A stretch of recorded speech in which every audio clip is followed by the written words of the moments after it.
আপনার পয়সা দিয়ে ধর্মের নামের ব্যবসা করে। যাই দেখেন মাজারগুলো, প্রত্যেকটা মাজারে 5টা 10টা লোক বসা আছে। ঘাট ঘরে বের করে দাও। আর বড় মাজারে বসে আছো কেন? মসজিদে যাও। কোথায় যাবে? কোথায় যাবে? মসজিদে। আল্লাহর থামো, আল্লাহর ওলিদের মাজার ঘেরাও করে রেখে দাও, যত্ন করে রেখে দাও।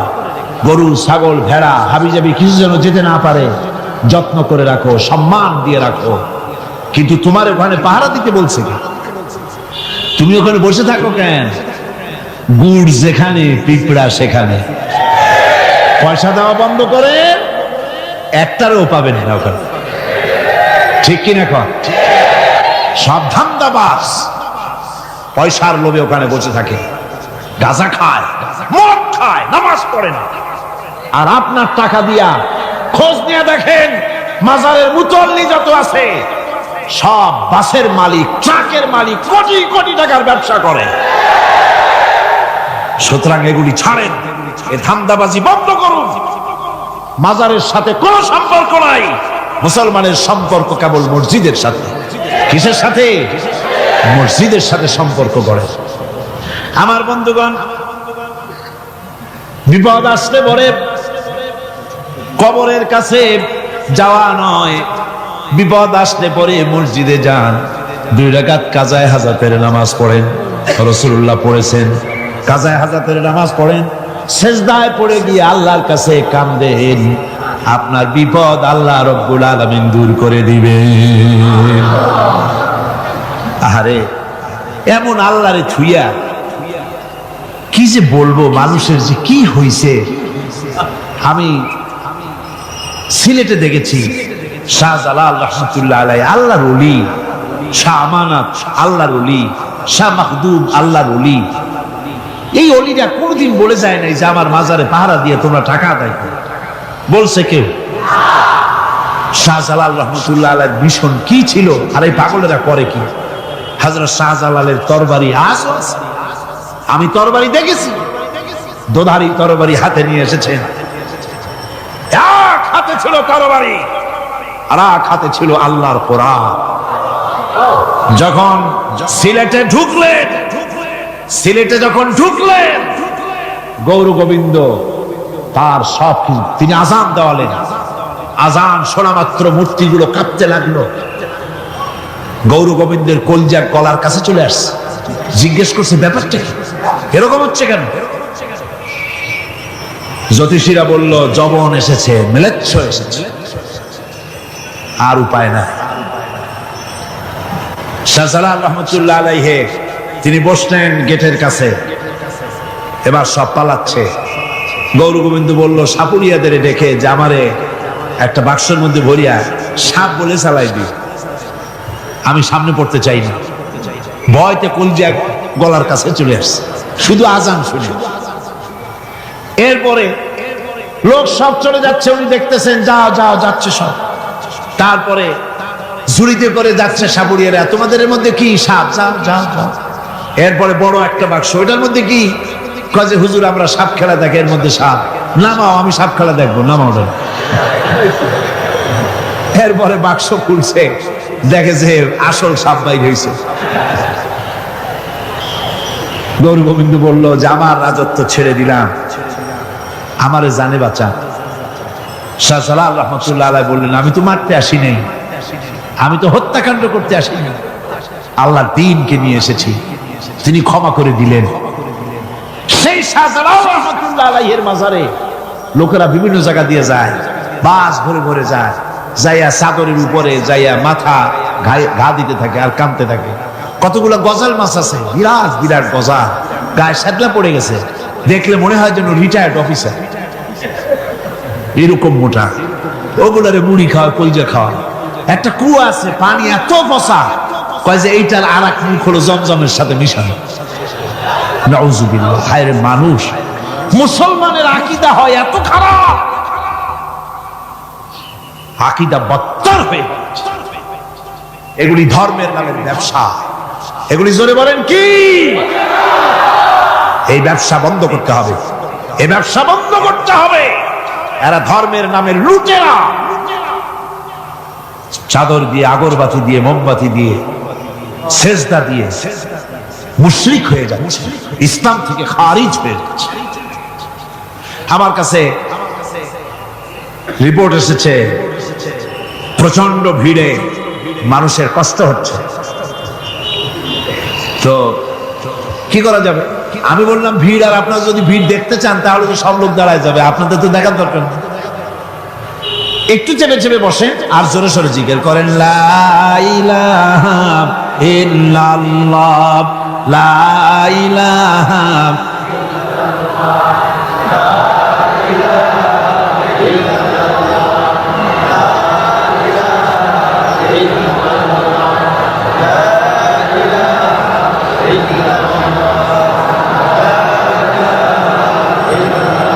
আপনি কিন্তু বসেই এগোতে পারতেন, দাঁড়ালে পরে ডিস্টার্ব হয়, হাঁটলে পরে ডিস্টার্ব হয়।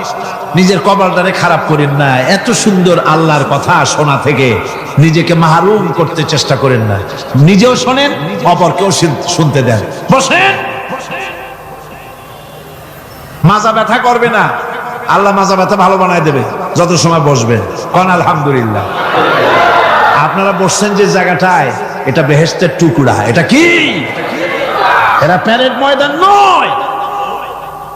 মাজালিসুল ইলম হিয়া রাউযাতুম মিন রিয়াদিল জান্নাহ। হযরত আলী বলেছেন, যেখানে ইলম চর্চা হয়, কোরআন আলোচনা হয়, হাদিস আলোচনা হয়, সেটা কোনো সাধারণ জায়গা না, সেটা জান্নাতের টুকরা হয়ে যায়। জোরে বলেন সুবহানাল্লাহ। কাজী বেহেশত থেকে শয়তানের জন্য বাইর করিয়া না দেয়, সতর্ক থাকেন। শয়তান কি চায় যে আপনি সারাক্ষণ শোনেন? কি কোন চায়? চায় না। শয়তানের খপ্পরে পড়ে না, বসেন আর শোনেন।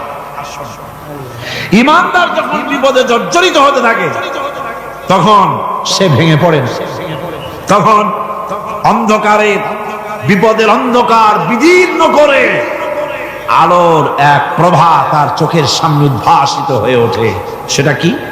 সেটা হলো আল্লাহ রাব্বুল আলামিনের বাণী, فإن مع العسر يسرا إن مع العسر يسرا। আল্লাহ পাক বলেন, জেনে রাখো, দুঃখ এবং কষ্টের সাথে রয়েছে সুযোগ আর সুবিধা, আর অসচ্ছলতার সাথে রয়েছে উদার সচ্ছলতা। জোরে কোন সুবহানাল্লাহ। কাজে ভয় পাওয়ার কারণ নাই, হতাশ হওয়ার কারণ নাই। মন আশায় বুক বেঁধে রাখো। গুনাহ করেছো, হতাশ হয় না। যুবকদের গুনাহ করা স্বাভাবিক। ইউনিভার্সিটির ছাত্র, কলেজের ছাত্র, প্রফেসর, শিক্ষক, অফিসার ঘুষ খেয়েছেন, জিনা করা হয়েছে, মদ খাওয়া হয়েছে, মিথ্যা কথা বলা হয়েছে, যাই কিছু করেন না কেন ভয় পাওয়ার কারণ নাই, নিরাশ হওয়ার কোনো দরকার নাই। আল্লাহ পাক ডেকে বলেছেন, قل يا عبادي الذين اسرفوا على أنفسهم لا تقنطوا من رحمة الله। আরে আমার আল্লাহর মতো এত ভালো আর কেউ আছে? এত দরদ আর কারো আছে? আমার আল্লাহ বলেন, ও নবী, আপনি শোনায় দেন, হে আল্লাহর বান্দারা, তোমরা যারা নিজেদের উপরে বাড়াবাড়ি করেছো, নিজেদের উপরে জুলুম করেছো, অত্যাচার করেছো, আমি আল্লাহর রহমত থেকে নিরাশ হয়ে যেও না। মানুষ যদি অপরাধ করে, বাপের সাথে অপরাধ করেছে, মায়ের সাথে অপরাধ করেছে, মা বাবা সন্তানের চাইতে এত বড় কল্যাণকামী তো আর কেউ নাই, কিন্তু মা বাবা কোনোদিন বলে না, আয় আমার ছেলে তোরে মাফ করে দেই, এরকম বলে নাকি? মন চায় ছেলে যদি মাফ চাইতো, খুশি হয়ে মাফ করে দিতাম, কিন্তু কেন যে আসে না, ডাকে না যে আয় মাফ করে দেই। মা বাপ আপনাকে এত ভালোবাসে, সেই মা বাপও আপনাকে বলে না যে আয় মাফ করে দেই। আমার আল্লাহ হচ্ছেন এমন আল্লাহ, আল্লাহ রাব্বুল আলামিন ডাকেন, এ বান্দা, খুন করেছিস ফিরে আয়, জিনা করেছিস ফিরে আয়, হত্যা করেছিস ফিরে আয়, চুরি করেছিস ফিরে আয়, কুফরি করেছিস ফিরে আয়, সুদ খেয়েছিস, ঘুষ খেয়েছিস, মদ খেয়েছিস ফিরে আয়, এসে আমার দরবারে চোখের পানি ফেল, আমার দরবারে কাঁদাকাটি কর। ইন্নাল্লাহা ইয়াগফিরুয যুনুবা জামিআ ইন্নাহু হুয়াল গফুরুর রহিম। আমার দরবারে চোখের পানি ফেলে কাঁদ, আমি রব্বুল আলামিন জিন্দেগীর গুনাহ মাফ করে দেব। সুবহানাল্লাহ কোন, সুবহানাল্লাহ কোন। আমার কাছে কাঁদ, চোখের পানি ফেল। আল্লাহ রাব্বুল আলামিনের কাছে বান্দার দুইটা ফোঁটা বেশি প্রিয়। একটা হলো জিহাদের ময়দানে যে রক্ত ফোঁটা দেওয়া হয়, এটা আল্লাহর কাছে প্রিয়। আর আল্লাহর ভয়তে গুনার জন্য লজ্জা করে অনুশোচনা করে বান্দা যখন চোখের পানি ছেড়ে দেয়, আল্লাহর কাছে এটা অত্যন্ত প্রিয়। নবীজি বলেছেন, বান্দা যখন গুনার ভয়তে, আল্লাহর ভয়তে, জাহান্নামের ভয়তে অনুশোচনা করে যখন চোখ দিয়া পানি ছেড়ে দেয়, ওই চোখের পানি নাকের অর্ধেক আসতে না আসতে আল্লাহ রাব্বুল আলামিন বান্দারে মাফ করে দেন। আল্লাহ বরদাস্ত করতে পারেন না যে বান্দা কান্দে। আমার ভাইরা, আল্লাহ রহমত, এই পৃথিবীতে আল্লাহর রহমতকে 100 ভাগ করা হয়েছে। আল্লাহ রহমতের কত ভাগ? এই 100 ভাগে 1 ভাগ সারা পৃথিবীতে ছড়াই দেওয়া হয়েছে। আর 99 ভাগ কার কাছে? আল্লাহর কাছে।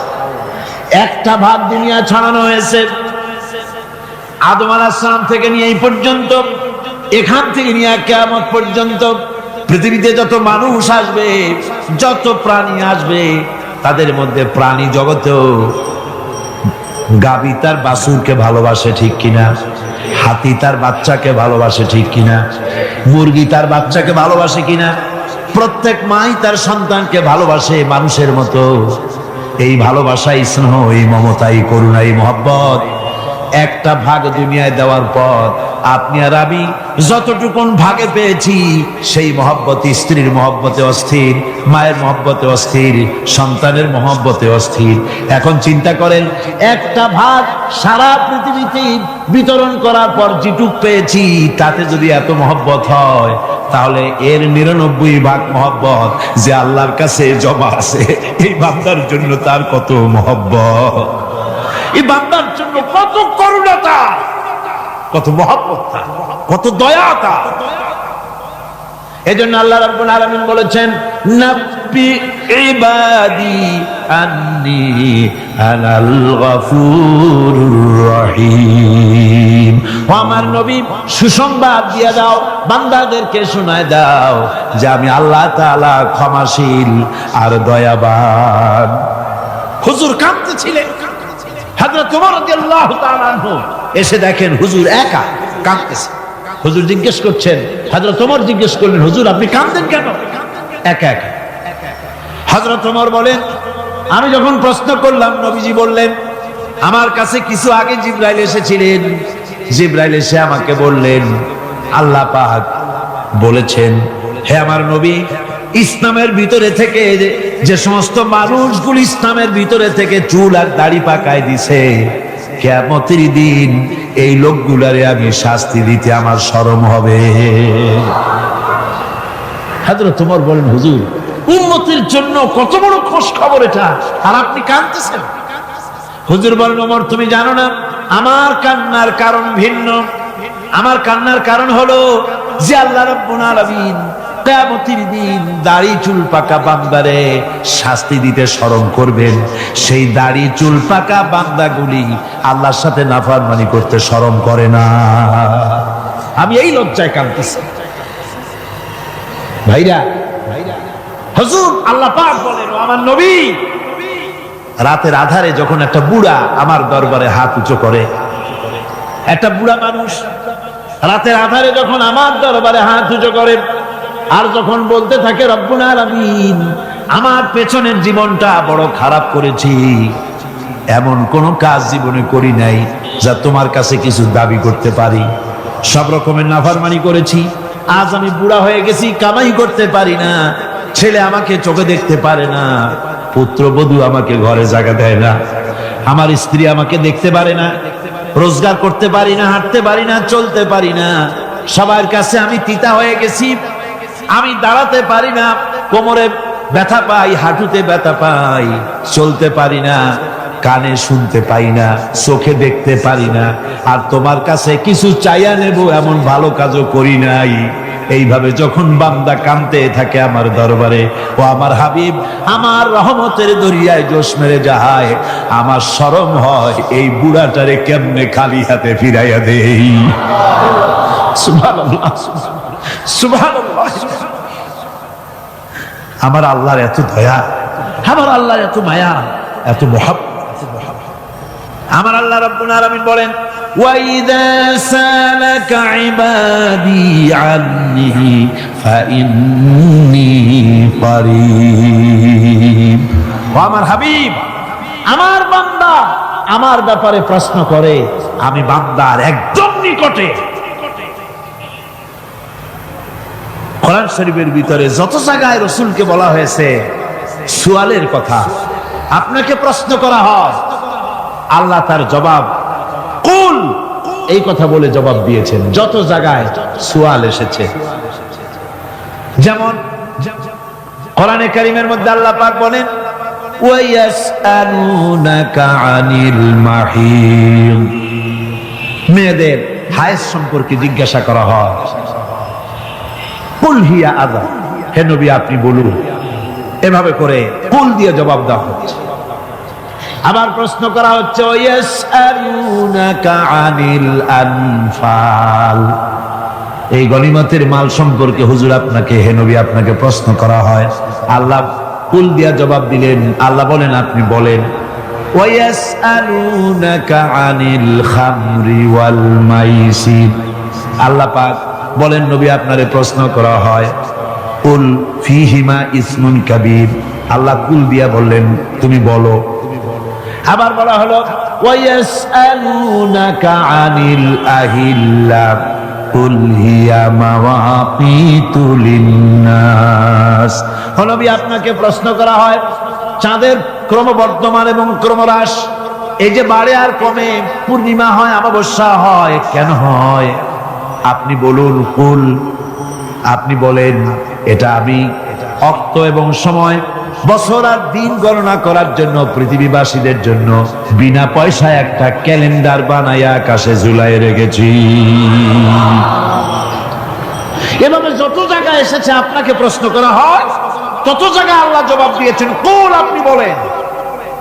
গোটা কোরআন শরীফের ভিতরে এই একটি মাত্র জায়গা যেখানে বলা হয়েছে আপনাকে প্রশ্ন করা হয়, আল্লাহ এখানে বলতে পারতেন কুল আপনি বলেন, আল্লাহ তোমাদের নিকটবর্তী, এভাবে জবাব হয় না।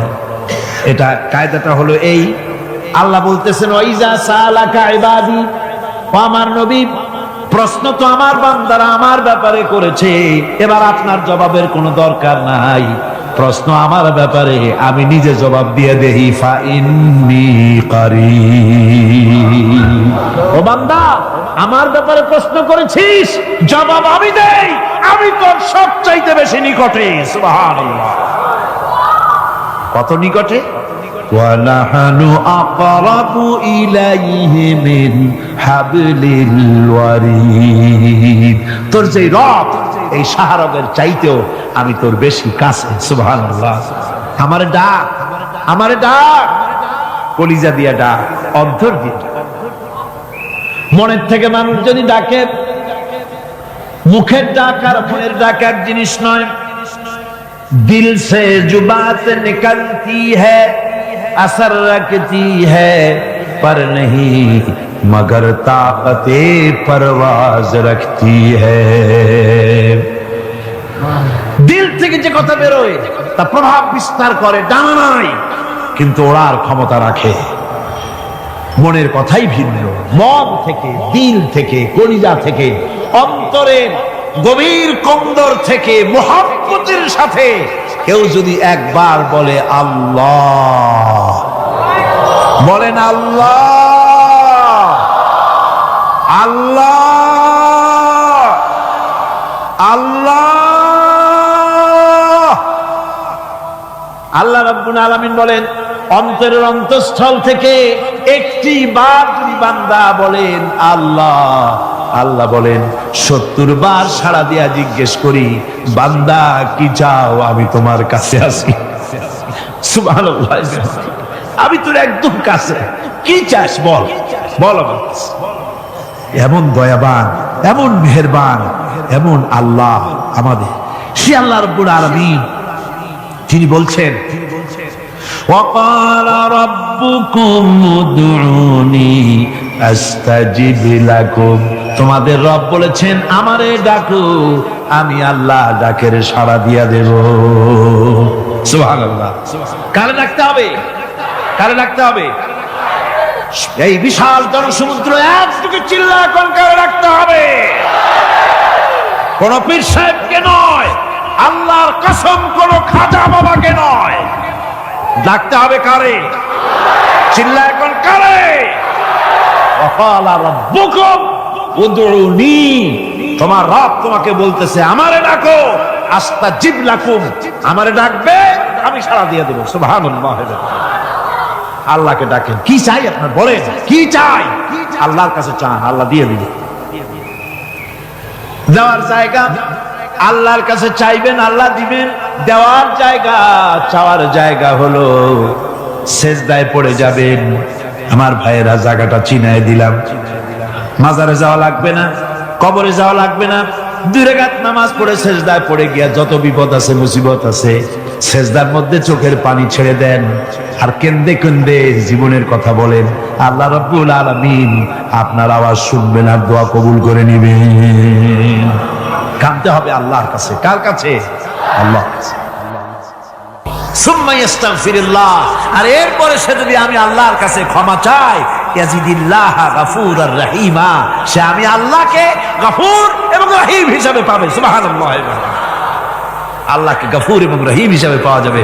সব আল্লাহকে বলতে হবে, গুনাহ মাফ চাইতে হবে। এই জন্য হুজুর সাল্লাল্লাহু আলাইহি ওয়াসাল্লাম দৈনিক 100 বার তওবা করতেন। কোন হাদিসে আছে 70 বার, কোন হাদিসে আছে 100 বার তওবা করতেন।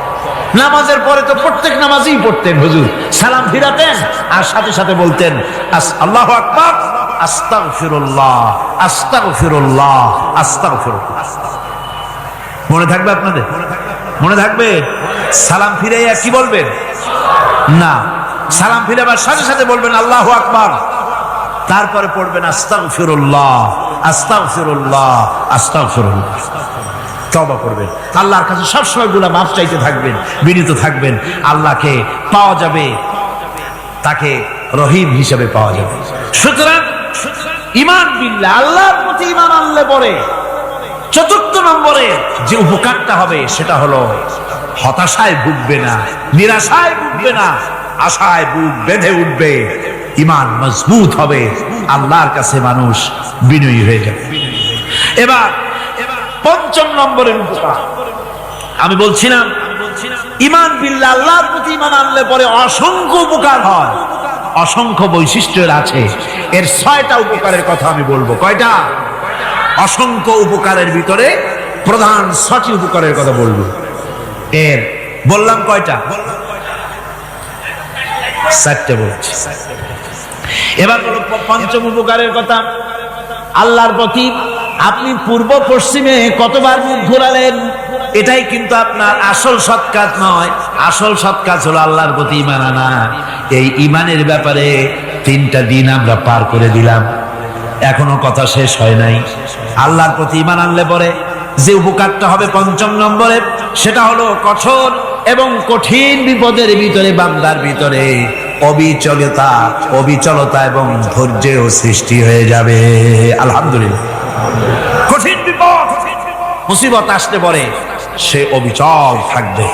সারা দুনিয়ার বিপদ আপদ, শত্রুতা, দুঃখ, কষ্ট, মুসিবত, জুলুম, নির্যাতন সবকিছু পাহাড়ের মতো উঁচু হয়ে তাকে ঘিরে ফেলবে, কিন্তু তাকে এক চুলও নাড়াতে পারবে না। আলহামদুলিল্লাহ। সারা পৃথিবী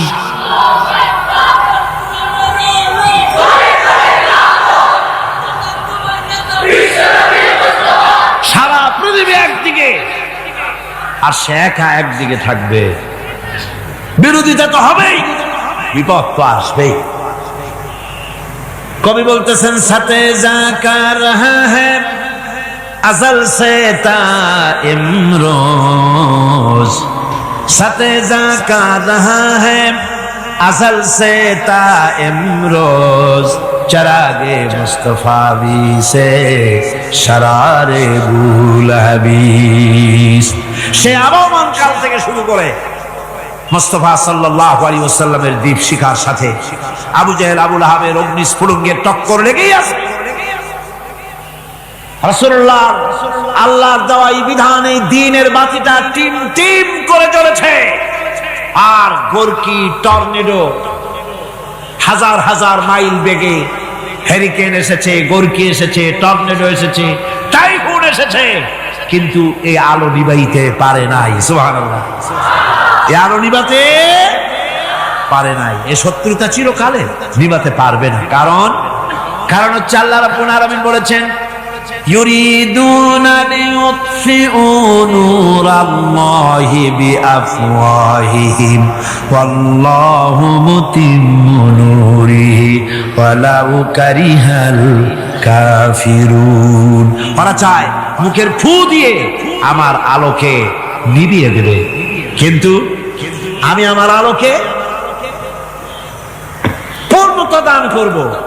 তাতে কাফের বেঈমানদের কলজায় যত জ্বালা যন্ত্রণা হোক আমার দ্বীন কেউ মিটাই দিতে পারবে না। সুবহানাল্লাহ। সুতরাং বিপদে অবিচলতা আসবে, সে অটল হবে, মজবুত হবে। কোরআনে কারীম বলতেছে ওয়া কাযালিকা জাআলনা লিকুল্লি নাবিয়্যিন আদুওয়াম মিনাল মুজরিমিন।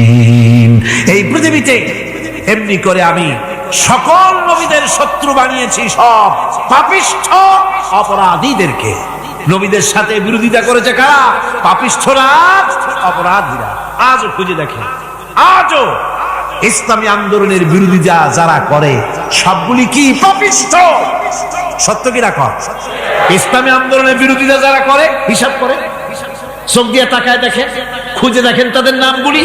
মদখোর, জিনাকার, বদমাশ, চোর, হাইজাকার, বেনামাজি, লুটেরা, মিথ্যাবাদী, সবচাইতে সমাজের নিকৃষ্ট লোকগুলি ইসলামের বিরুদ্ধে করে।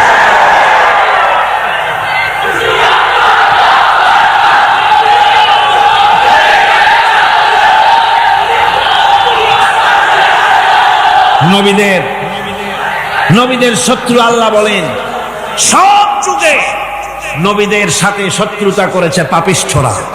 আল্লাহর কথা, কার কথা? সকল যুগে নবীদের সাথে শত্রুতা করেছে পাপিষ্ঠরা, নিকৃষ্ট ধরনের অপরাধীরা। সুতরাং নবী রাসূলদের অবস্থা যখন এই, তখন দ্বীনের দাওয়াত যারাই দেবে তাদের কিসমত এরকম হবেই। এই বাধার মোকাবেলা তাদেরও করতে হবে। এই যে বাধাটা আসে, এই যে মারে, অপরাধ কি? এই যে তারা চোর বা ডাকাত যাদের মারা হয়।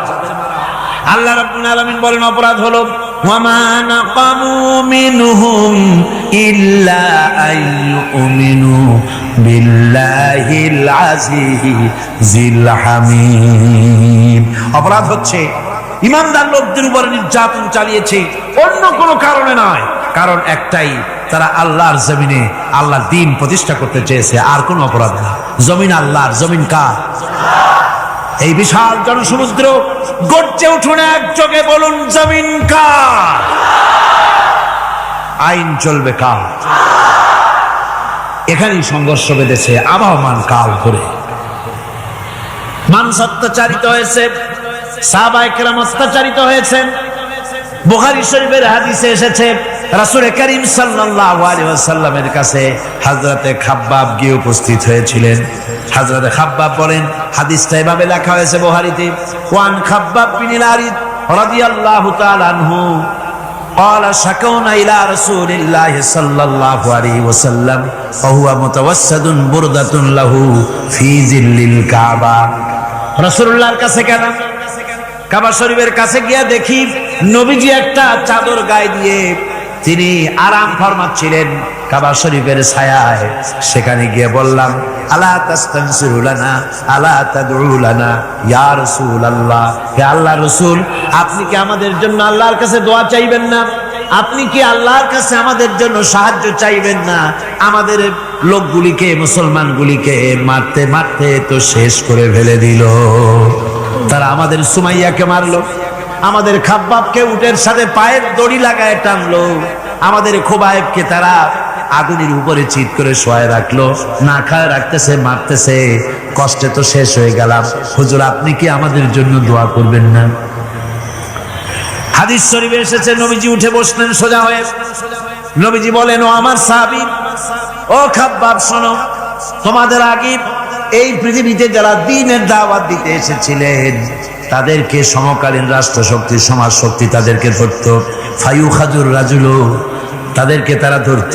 ফায়ুহফারু লাহু ফিল আরদ, আর তার জন্য জমিনের ভিতরে কবর বানাইতো। ওই কবর ফায়ুজালু ফিহা, ওই কবরের ভিতরে তাকে কোমর পর্যন্ত গেড়ে দিত। সুম্মা ইউতা বিল মানশার, এরপরে করাত আনতো। ফায়ুদাউ আলা রাসিহি, এরপরে ওই করাত তার মাথার উপরে রাখতো। ফায়ুজালু নিসফাইন, এরপরে করাত দিয়া চিরে জীবিত মানুষটারে দ্বিখণ্ডিত করে ফেলে দিত। মা ইয়াসুদ্দুহু যালিকা আন দীনিহি, ও আমার খাব্বাব, এত কষ্ট দেওয়ার পরেও সেই যুগের কোন মুসলমানকে, দ্বীনের দায়ীদেরকে আল্লাহর দ্বীন থেকে এক চুলো তারা সরাই দিতে পারে নাই, এক চুলো সরাতে পারে নাই। ওয়াল্লাহি, ও খাব্বাব, আমি আমার আল্লাহর নামে কসম করে বলছি, লা ইউতাম্মান্নাল্লাহু হাযাল আমরা হাত্তা ইয়াসিরা আর-রাকিবু মিন সানা ইলা হাযরামাউত। আমি কসম করে বলি, আল্লাহ রাব্বুল আলামিনের এই সানা থেকে হাজারামাউত পর্যন্ত লোকেরা যাতায়াত করবে, সুন্দরী রমণীরা গমন করবে, সদাগরেরা যাতায়াত করবে, টাকা নিয়ে পয়সা নিয়ে যাতায়াত করবে।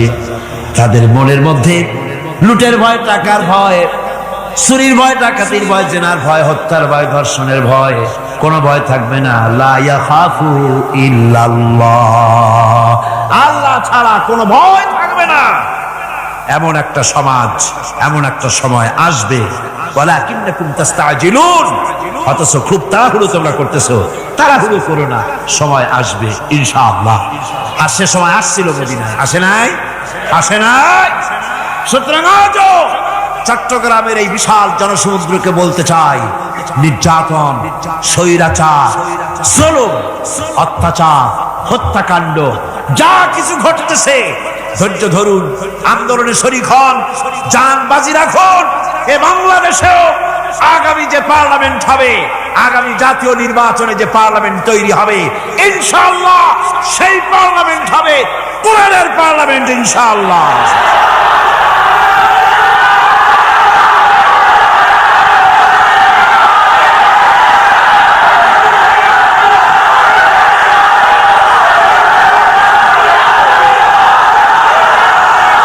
আমার ভাইয়েরা, আমার বন্ধুগণ, কঠিন বিপদে অবিচলতা এবং ধৈর্যের দৃষ্টান্ত রেখে গেছেন আম্বিয়া আলাইহিমুস সালাম। সুবহানাল্লাহ।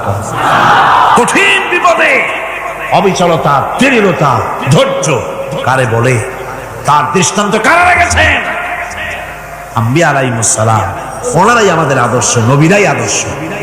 সাহাবায়ে কেরাম রিদওয়ানুল্লাহ তাআলা আলাইহিম আজমাইন আমাদের আদর্শ।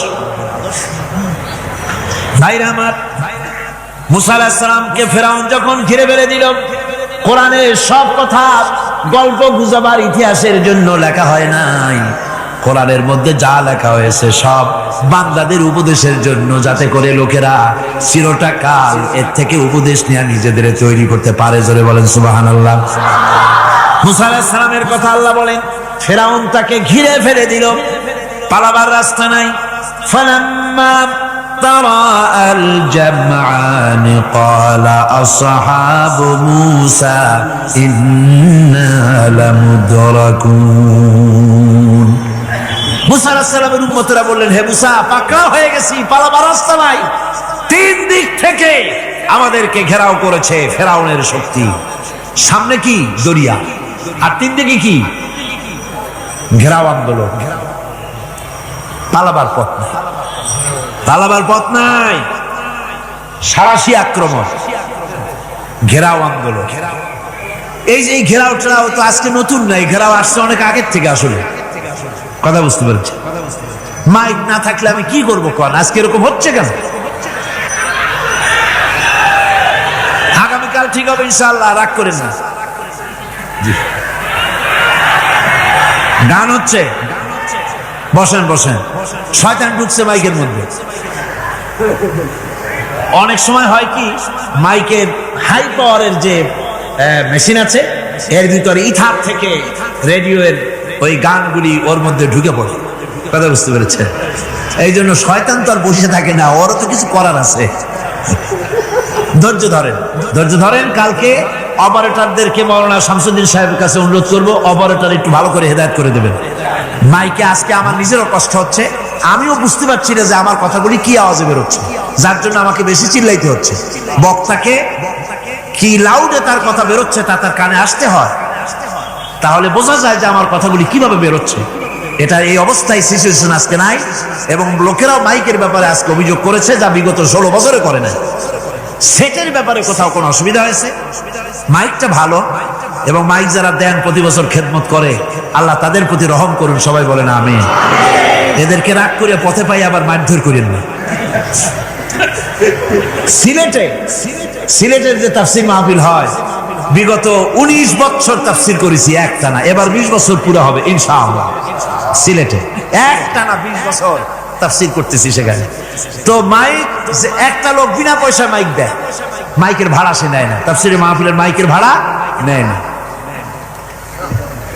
যে বছর এরশাদ সরকার আমাকে প্লেন থেকে নামতে দিল না, আপনাদের মনে আছে?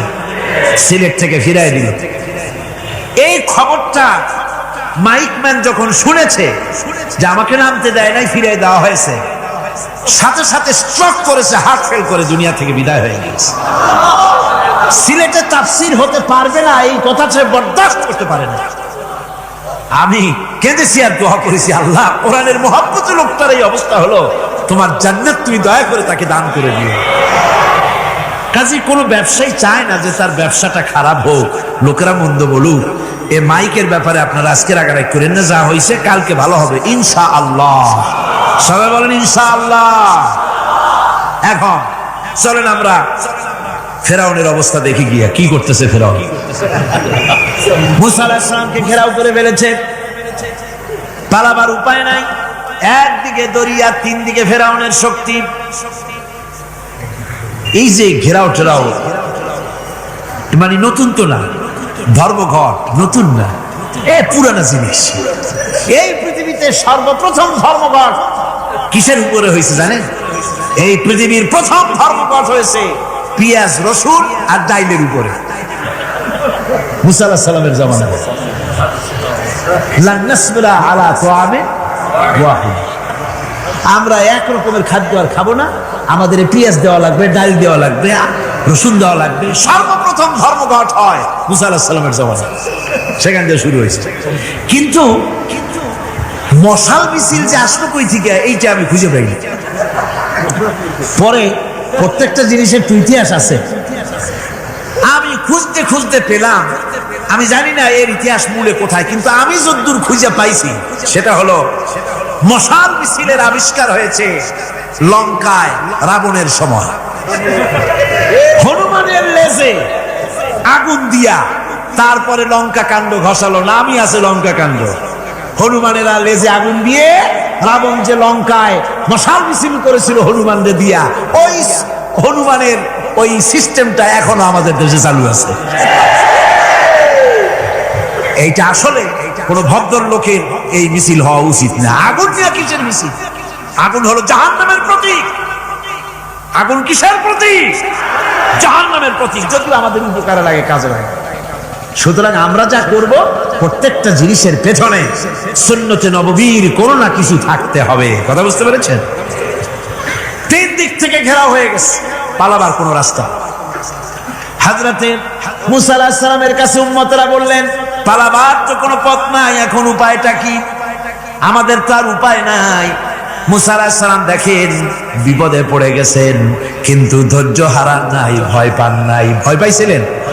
ভয় পেয়েছেন?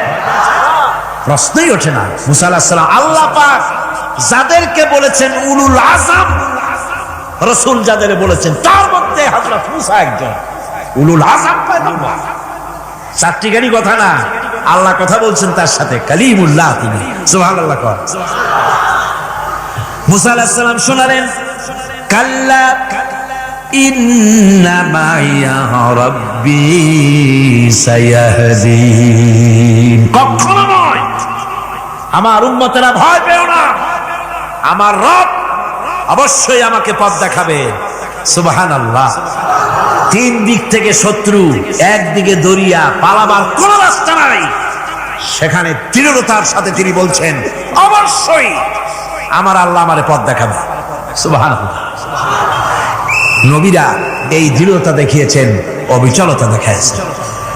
আল্লাহ পাক মুসা আলাইহিস সালাম যখন এই দৃঢ়তা দেখালেন, এই অবিচলতা দেখালেন, সঙ্গে সঙ্গে জিবরাইল এসে হাজির হয়ে গেলেন। আল্লাহ পাক বলেন, ফাআওহাইনা ইলা মূসা আন আদরিব বিআসাকাল বাহরা ফানফালাকা ফাকানা কুল্লু ফিরকিন কাত্তাউদিল আযীম। মুসা আলাইহিস সালামকে আমি ওহী নাযিল করলাম, তাকে বললাম হাতে যে লাঠি আছে এই লাঠি দিয়ে আঘাত করো দরিয়ার উপরে। দরিয়ার উপরে আঘাত করলেন, একটা রাস্তা হয় নাই, 12টা রাস্তা তৈরি হয়ে গেল, আর দেওয়ালগুলা পাহাড়ের মতো উঁচা হয়ে গেল। দরিয়ার ভিতরে পাহাড়ের মতো উঁচা মজবুত 12টা রাস্তা। এবার মুসা আলাইহিস সালাম তার দলবল নিয়ে চললেন। আল্লাহ রাব্বুল আলামিন বলেন, وأنجينا موسى ومن معه أجمعين। মুসা এবং তার সাথী সঙ্গীদেরকে আমি পার করে দিলাম। মুসা আলাইহিস সালাম এবং তার সাথী সঙ্গী নিয়ে যখন দরিয়ার মাঝখানে আসছে, ফেরাউন তার দলবল নিয়ে এসে গেছে। আসে দেখে নদীর মধ্যে রাস্তা। বাবা, উক্ত কায়দা! ও মনে করছে ওর বাজানের তৈরি করা ডিস্ট্রিক্ট বোর্ডের রাস্তা। ওর লোকজন নিয়ে নেমে গেছে দরিয়ার ভিতরে, ও আসছে মাঝখানে, মুসা আলাইহিস সালাম চলে গেছেন ওপার, দরিয়া পার। মাঝখানে যখন এসে গেল, আল্লাহ রাব্বুল আলামিন পানিকে অর্ডার করলেন কুন। আল্লাহর তো বটন টেপা লাগে না, মুখ দিয়া কোনো হুকুম করা লাগে না, শুধু বলেন কুন। যে ব্যাপারে কুন বলেন ফায়াকুন, সাথে সাথে হয়ে যায়। আল্লাহ বললেন কুন, আর অমনি রাস্তা বন্ধ হয়ে গেল। এবার তুফান শুরু হয়েছে নদীতে, ঢেউয়ের উপরে ঢেউ, মৌজুন কাল জিবাল, পাহাড়ের মতো উঁচু হয়ে হয়ে ঢেউ আসতেছে। দলবল ঘোড়া আর অস্ত্রপাতি যা ছিল সব মরিয়া শেষ। এবার ফেরাউন একা উপরে ওঠে আর নিচে নামে, পানি খেতে খেতে পেটের কাম সারা। জনমের খাওয়া খাইছে পানি, এখন জান চায়, বাঁচবার আর উপায় না, বাঁচবার আর উপায় নাই। ফেরাউন তার নিজের জীবন সম্পর্কে হতাশ হয়ে গেল।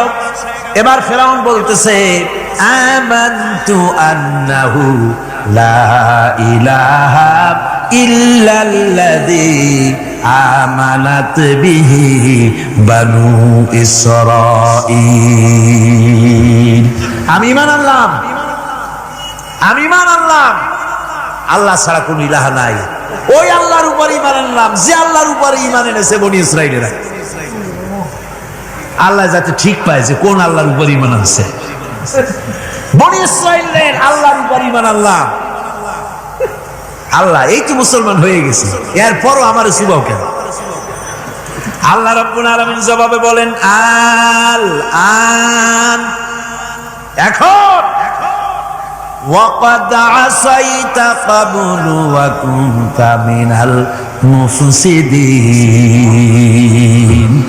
এখন ঈমান আনার কথা বলছো, অথচ যুগের পর যুগ, বছরের পর বছর ধরে আমার মানুষের উপরে মন গড়া আইন চালায়েছো, আমার পয়গম্বরের সাথে বেয়াদবি করেছো।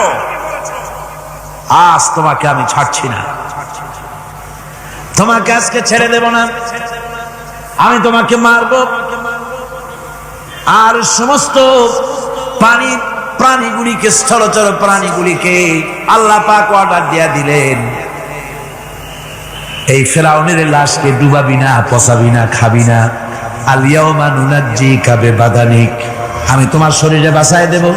পোকে খাবে না, পানিতে পচবে না, মাছে খাবে না, কুমিরে খাবে না, দুনিয়ার কোনো পশুতে খাবে না।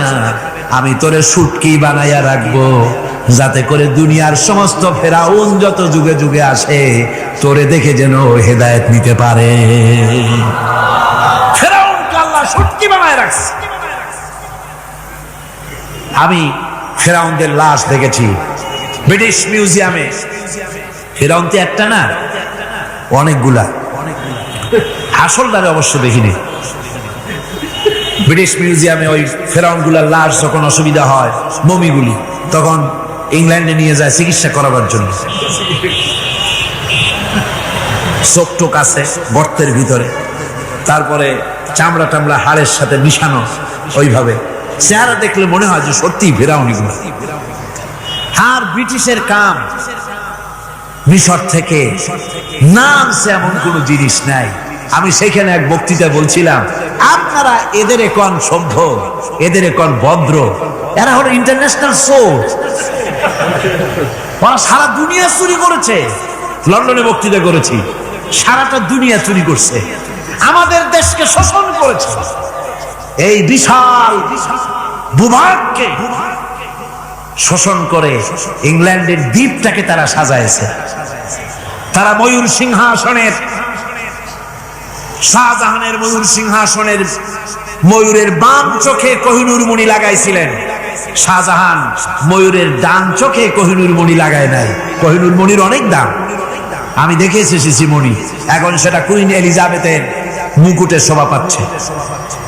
সেই মণি এমনি বলে প্রবাদে 7 রাজার ধন 1 মাণিক্য, বলেন এরকম অনেক দাম। শাহজাহান দেখালেন, আমি মুসলমান, আমার কাছে এটার দাম নাই, এই জন্য ময়ূরের ডান চোখে লাগালাম না, বাম চোখে লাগাই দিলাম। এইটারে চুরি করছে। তারপরে মিশর থেকে, মিশরের মমি চুরি করেছে, জুতা চুরি করছে, ছাতি চুরি করছে, পিসা চুরি করেছে। আমি বললাম, এগুলা কি ভদ্রলোক নাকি? এরা জুতা চোর, পিসা চোর, লাঠি চোর, সব চুরি করেছে। যাই দেখেন ব্রিটিশ মিউজিয়ামের মধ্যে সব দুনিয়ার চুরি করা জিনিস নিয়ে তারা মানুষকে দেখাইয়া পয়সা অর্জন করছে। টিপু সুলতানের তরবারিটা পর্যন্ত চুরি করেছে। আজও পর্যন্ত ব্রিটিশ মিউজিয়ামে টিপু সুলতানের তরবারিটা আছে, আমি তরবারিটা দেখে এসেছি। আমার বন্ধুগণ, বলতেছিলাম যে পৃথিবীতে আল্লাহ রাব্বুল আলামিন নবীরা তাদের চরিত্র দিয়ে বিপদের মোকাবেলা করে, দুনিয়ার সামনে কঠিন বিপদের মোকাবেলা করে অবিচলতা, দৃঢ়তা দেখায় গেছেন যে কেমন করে এই পৃথিবীতে বিপদের সামনে মোকাবেলা করতে হয়। ধৈর্য ধরতে হবে। বিপদ আসবে পাহাড় সমান হয়ে, আপনাকে ধৈর্য ধারণ করতে হবে সেভাবে বুক বেঁধে। যেহেতু এটা যদি বিশ্বাস হয় যে আমার কিসমতে যা আছে তার থেকে বেশি কিছু হবে না, তাহলেই আপনার ধৈর্য আসবে, ভয় পাবেন না। কথা ঠিক কিনা কন? এবারে হযরত হুদ আলাইহিস সালাম সম্পর্কে আল্লাহ রাব্বুল আলামিন বলেন, হযরতে হুদকে যখন ষড়যন্ত্র হলো, কাফির বেঈমানেরা তাকে মেরে ফেলার জন্য যখন সরকারি ষড়যন্ত্রে লিপ্ত হয়ে গেল, হযরতে হুদ সমাজের এই চ্যালেঞ্জের মোকাবেলা করলেন। হযরত হুদ বলেন, ফাকিদুনি জামিআন সুম্মা লা তুনজিরুন ইন্নী তাওয়াক্কালতু আলাল্লাহি রাব্বি ওয়া রাব্বিকুম। আমি, তোমরা তোমাদের ষড়যন্ত্র আমার বিরুদ্ধে যত পারো আমার বিরুদ্ধে ষড়যন্ত্র চালাও, এতটুকু আমার অবকাশ দিও না। আমি এমন আল্লাহর উপরে ভরসা করেছি যার হাতের ভিতরে তোমাদেরও জান আর আমারও জান। যা পারো তাই করো। সরকার, সমস্ত শক্তি একত্রিত হয়ে আমার মোকাবেলা করো। একদিকে হুদ আলাইহিস সালাম, আর একদিকে গোটা জাতি।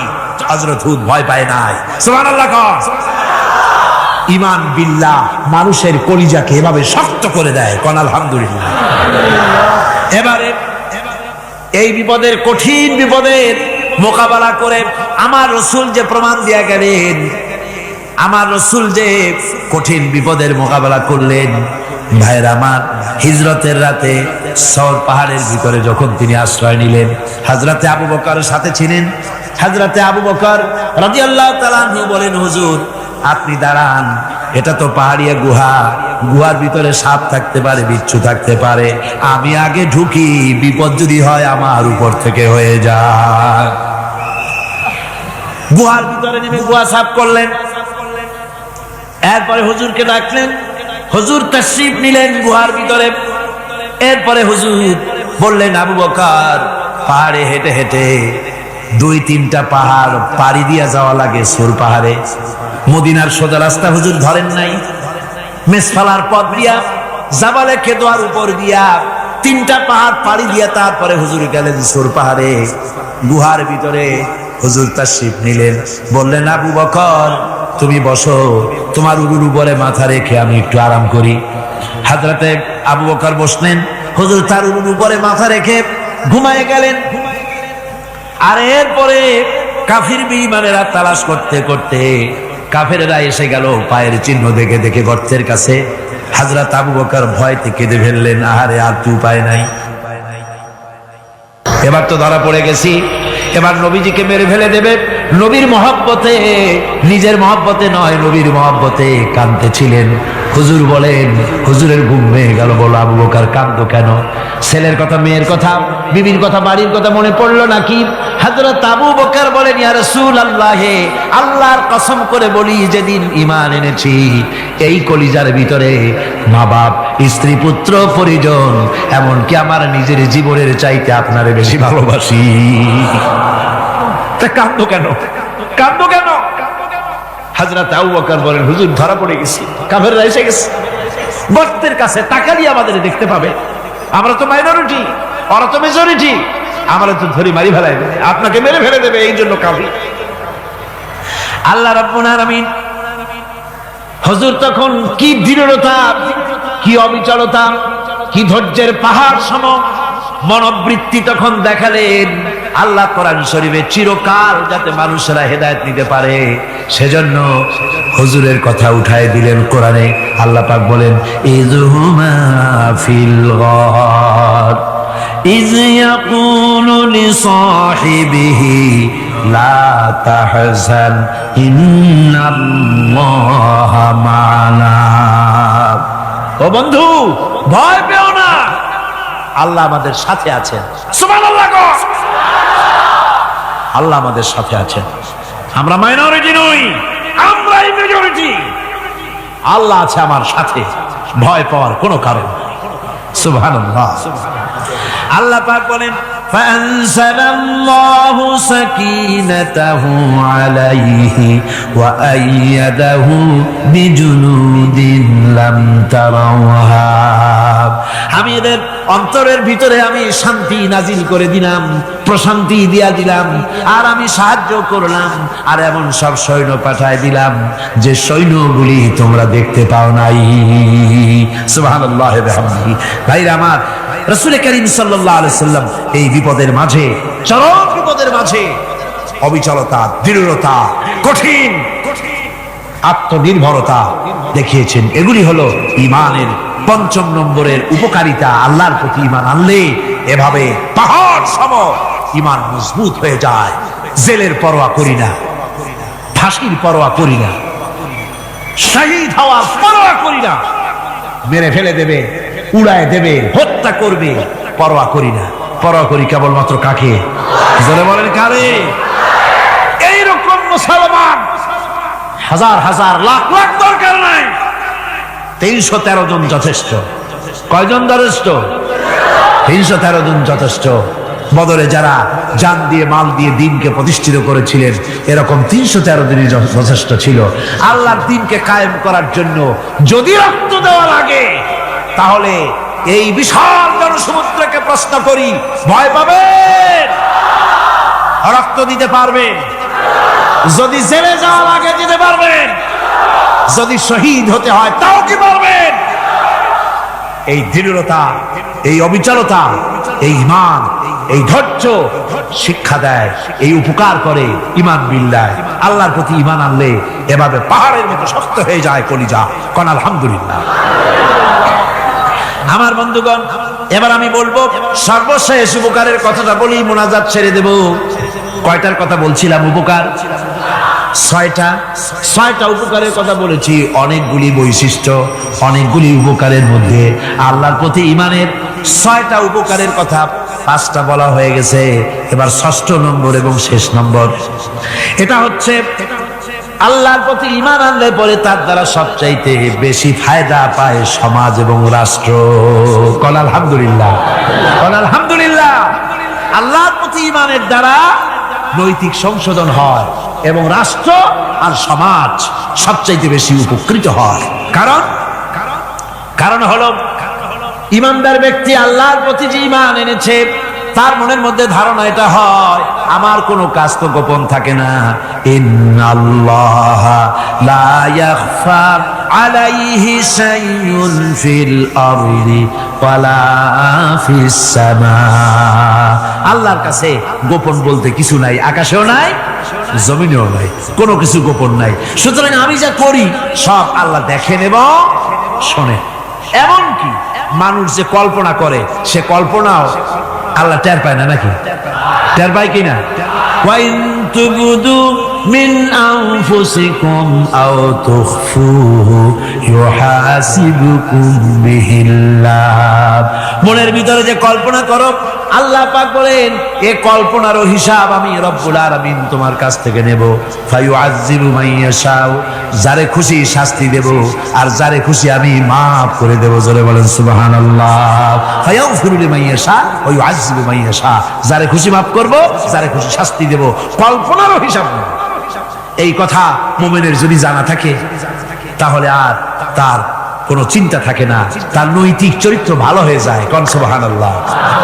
মোনাজাতের কথা শুনিয়া গতকাল বলছিলাম যে মোনাজাতের কথা শুনিয়া যারা হাঁটে, আমি বুঝি না, আমার বুঝে আসে না যে এটা কেমন ধরনের নৈতিকতা। আপনি আপনার বিবেককে কি বুঝান? এই বিশাল জনসমুদ্র নিয়ে আল্লাহর কাছে হাত তুলবো, দোয়া করব, মোনাজাত করব, এই লোভ সম্বরণ করেন কি করে? আশ্চর্য কথা, আশ্চর্য কথা।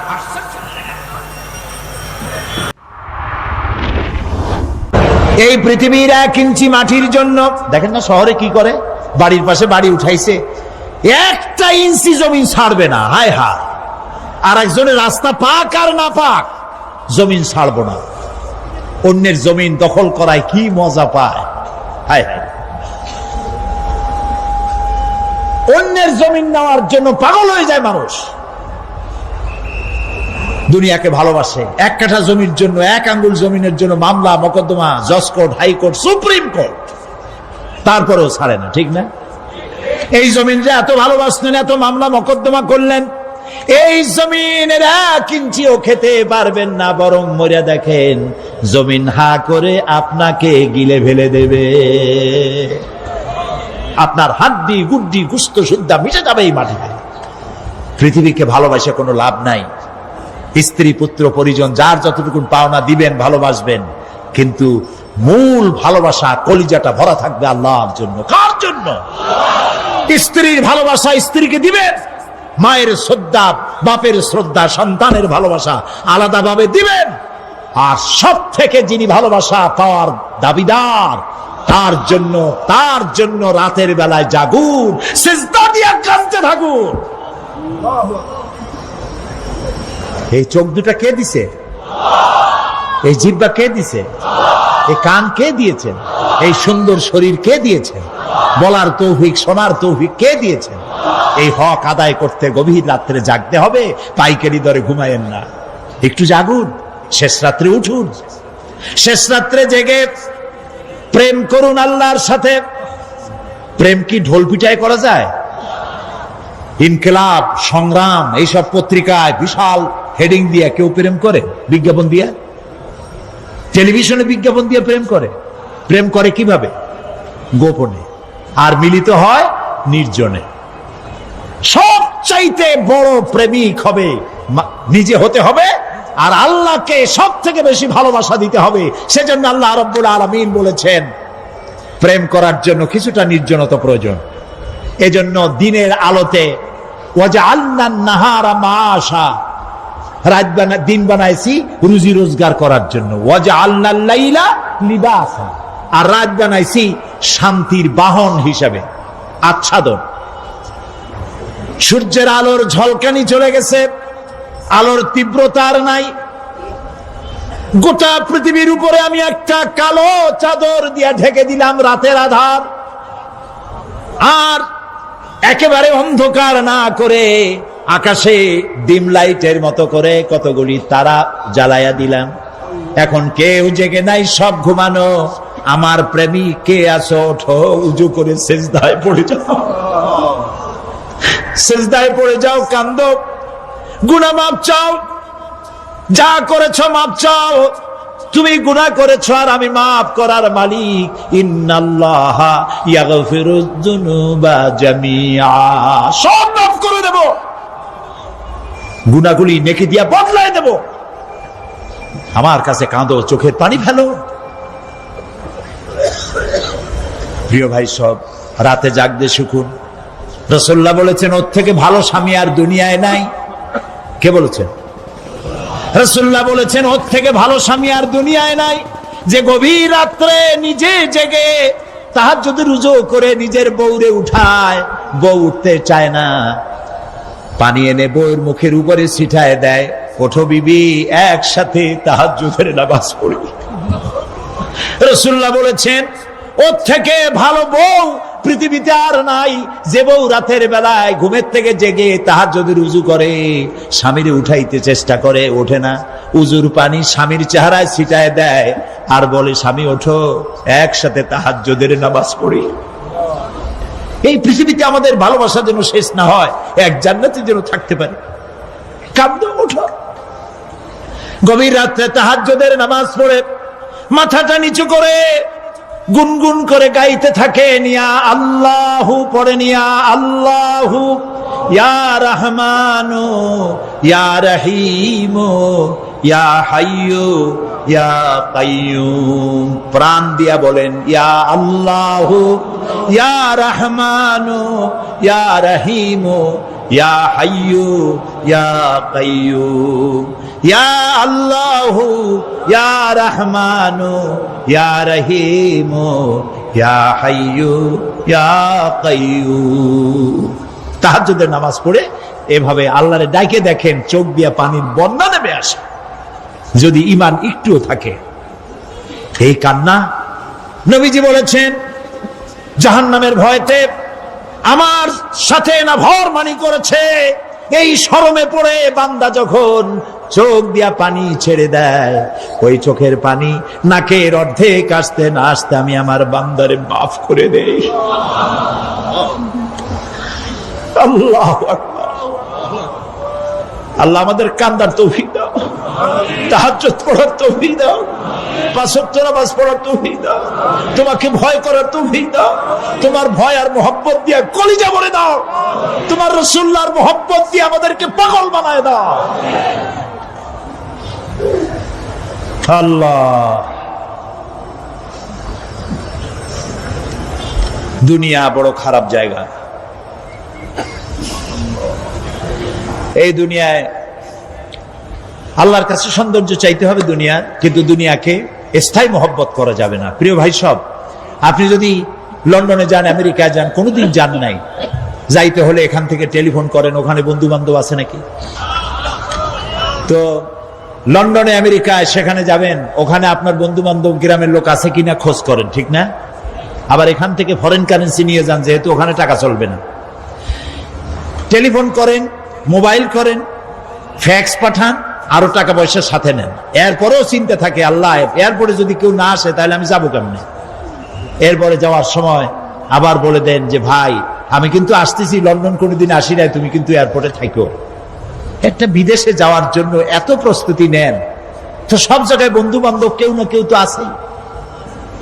কিন্তু আমরা এমন একটা দেশে যাব যেখানে কেউ নাই, ফরেন কারেন্সি চলে না, গ্রামের লোক নাই, বাবা নাই, বন্ধু নাই, মা নাই, কেউ নাই। যিনি রিসিভ করবেন, যার সাহায্যের কাঙ্গাল, বদামল করে তার শত্রু বানায় রাখছি, বন্ধু বানাইতে পারি নাই, তাহলে কি জবাব হবে কিয়ামতে? কি হবে কবরে, কি হবে উপায়। এই জন্যে প্রিয় ভাইয়েরা আমার, দুনিয়ার সঙ্গে মহব্বত কমায় দিয়া আখিরাতের মহব্বত বেশি করে করতে হবে। আর দুনিয়ায় যতদিন বেঁচে আছি ততদিন নেক আমল করে মানুষের সাথে সদাচরণ করতে হবে। আল্লাহ তাআলা বলেছেন, লাইসাল বিররা আন তুওয়াল্লু ওয়াজুহাকুম কিবালাল মাশরিকি ওয়াল মাগরিবি ওয়ালাকিন্নাল বিররা মান আমানা বিল্লাহি ওয়াল ইয়াউমিল আখির। পূর্ব এবং পশ্চিমে কতবার তুমি মাথা ঝুঁকাইছো, এটাই কিন্তু তোমার জন্য কল্যাণ। এর মধ্যে কল্যাণ নিহিত নয়। তার মানে কি, আপনি কত সেজদা আল্লাহরে দিলেন, কত মানুষ তো আছে সেজদা দিতে দিতে কপালে কালো দাগ হয়ে গেছে, আছে না? কিন্তু মিথ্যা ছাড়েন। অথচ নাম রাখা এটা বাচ্চার গুরুত্বপূর্ণ একটা কাম। নাম রাখার কাম আল্লাহ তাআলা নিজের জিম্মায় রাখছেন। হাবিবুল্লাহর নাম আল্লাহ তাআলা হাবিবুল্লাহকে পাঠানোর আগে জান্নাতের গেটে লেখা নিজের নামের সাথে লটকায় রাখছেন। হযরত জাকারিয়াকে আল্লাহ তাআলা সন্তান দিবেন, নামটা নিজে রাইখা বলে, জাকারিয়া ইন্নী নুবাশশিরুকা বিগুলামিন ইসমুহু ইয়াহইয়া। পুত্র সন্তান দিলাম, নাম রাখার মাতবরি তোমারে দিলাম না, নাম আমি আল্লাহ নিজে রাইখা দিলাম। আগের যুগে বাচ্চা হইলে ইমাম সাহেব রেজা কইতো ছেলেটার নাম রাইখা দেন, অথবা এলাকার বড় মুহাদ্দিসের কাছে যাইতো, আলেমের কাছে যাইতো, দারুল আরকামে আইতো, কইতো মুতাওয়াজ্জিহ হুজুর নাম রাইখা দেন। পীর বুজুর্গের কাছে যায় বলতো আমার ছেলে হইছে, নাম রেখে দেন। আর এখন বাচ্চা হইলে নাম নাটক থেকে রাখে। এক বাসায় গেছি, যায় দেখি মেয়ের নাম হিমু, পরে তাকায় দেখি ঘরের ভেতরে হিমু সিরিজ, হুমায়ুন আহমেদের সব উপন্যাস, নাম সেখান থেকে নাজিল হইছে। আজগবি যত নাম আছে মুসলমানের ঘরে এখন তালাশ করলে পাওয়া যায়। কারণ ভালো মানুষ থেকে নামটা ডেলিভারি নেয় নাই। আরো বিপদ হইছে, আলেমদের কাছে যাওয়াও বাদ দিছে, নাম রাখানো বাদ দিছে। যখন আল্লামা গুগল দামাত বারকাতুহুমের আগমন হয়েছে, আল্লামা গুগল দামাত বারকাতুহুম আইছেন, এবার কিছু লাগলে গুগল সাহেবকে জিগায়, গুগলের জিগায় নিজের সন্তানের নাম চয়ন করে ফেলায়। বরকতি জবান নাম রাখার ব্যাপারে এখন আর চালায় না। অথচ আগের জমানায় বাচ্চা হইলে খানা শুরু করতো বরকতি মুখের লালা দিয়া। আল্লাহর রাসূলের যুগে বাচ্চা হইলে নবীর কোলে দিত, নবীর মুখের লালা প্রথম খানা হতো। আবু বকরের যুগে বাচ্চা হইলে আবু বকরের মুখের লালা বাচ্চার প্রথম খাবার হইতো। হযরত উমরের যুগে জন্মগ্রহণ করেছে হাসান বসরি। হাসান বসরির বাবা হাসান বসরিকে উমরের কোলে দিয়া বলে, আপনার মুখের লালা খাওয়াইতে আনছি, তাহনিক করে দেন। হযরত উমর মুখের লালা লাগায় দিলে হাসান বসরির বাবা বলে, আমিরুল মুমিনিন, আমার বাচ্চার নাম আপনি রাখা দেন। হযরত উমর বাচ্চার চেহারার দিকে তাকায় বলে, সাম্মুহু হাসানান ফাইন্নাহু হাসানুল ওয়াজহি। তার চেহারাটা সুন্দর, নামটা হাসান রাখো। নবীন নাতির নামে নাম রাখো। ময়দানে মাশারে ডাক দিলে নাতির লগে দাঁড়ায় যাবে, সরদারের লগে দাঁড়াবে জান্নাতি, সরদারের লগে যুবকদের সরদারের সাথে দাঁড়ায় যাবে। হাসান নাম রাখো। নাম হাসান রাখছেন, মুখে লালা লাগায় দিছেন। মুখ এত পাক, এত পবিত্র হইছে, 4 তরিকার তাসাউফের সনদ নবী পর্যন্ত পৌঁছতে হলে হাসান বসরি হয়ে পৌঁছতে হয়। তাবিঈদের ভেতরে শ্রেষ্ঠতম তাবিঈর খাতায় নাম। বরকতি মানুষ নাম চয়ন করেছেন। এ কারণে বাচ্চার নামকরণের ভিতরে নিরাপত্তা থাকে।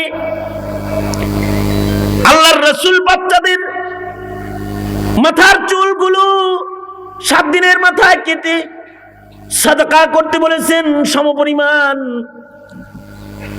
আল্লাহর রাসূল সাল্লাল্লাহু আলাইহি ওয়াসাল্লাম 7 দিনের মাথায় বাচ্চার আকিকা করতে বলেছেন। তার হায়াত নিরাপদ হবে। গুনার কামে পয়সা খরচ করে তখন কষ্ট হয় না, একটা খাসি কিনতে কষ্ট। টেলিভিশন কেনার সময় কষ্ট হয় না, কিন্তু বাচ্চার আকিকা করার সময় কষ্ট। ফাতরামি আর ফাইজলামি যাবো না। বাচ্চা হয়েছে, আল্লাহ পাকের নিয়ামত আসছে, একটা আকিকা দাও। জানের রক্ত প্রবাহিত করে জানটাকে নিরাপদ বানায় দাও।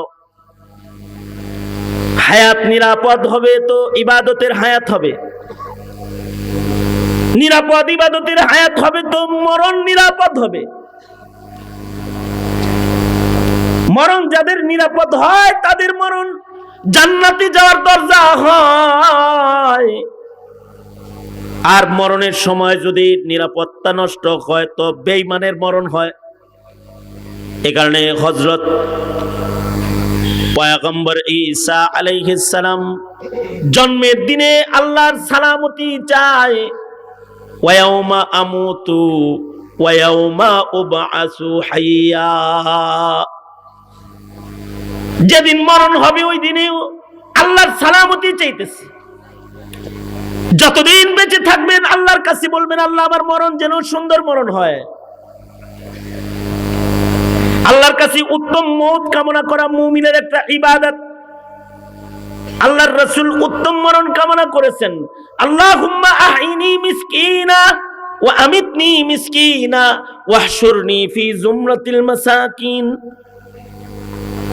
আল্লাহর রাসূল সাল্লাল্লাহু আলাইহি ওয়াসাল্লাম মুসলিম হিসেবে মরণ কামনা করেছেন, আল্লাহুম্মা আহইনি মুসলিমা ওয়া আমিতনি মুসলিমা।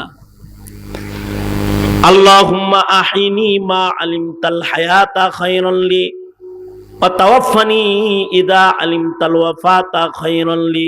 ইকো বন্ধ করো, মাইকলরে গো ইকো বন্ধ করতে। হ্যাঁ, ইকো নাই। আল্লাহর কাছে জন্মের সময়ের সালামতি, আল্লাহর সময় মওতের সময়ও সালামতি। আল্লাহর কাছে বলতে হবে, আল্লাহ আমাকে ঈমানি মৃত্যু দেন। বাংলাদেশে কত মানুষের মরণ হয় নিকৃষ্ট মরণ।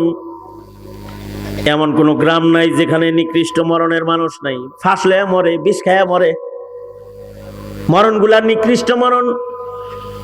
প্রতিদিন খবরের পাতায় কিছু মরণের চিত্র আসে, নিকৃষ্ট মরণ। মার্কা জপতে জপতে মরে, মিছিল করতে করতে মরে, গণতন্ত্রের মিছিল।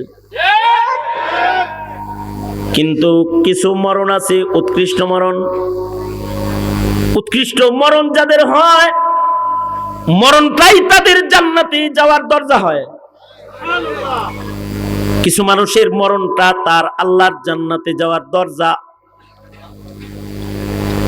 আর কিছু মানুষের মরণের মাধ্যমে তারা দোজখে ঢুকে।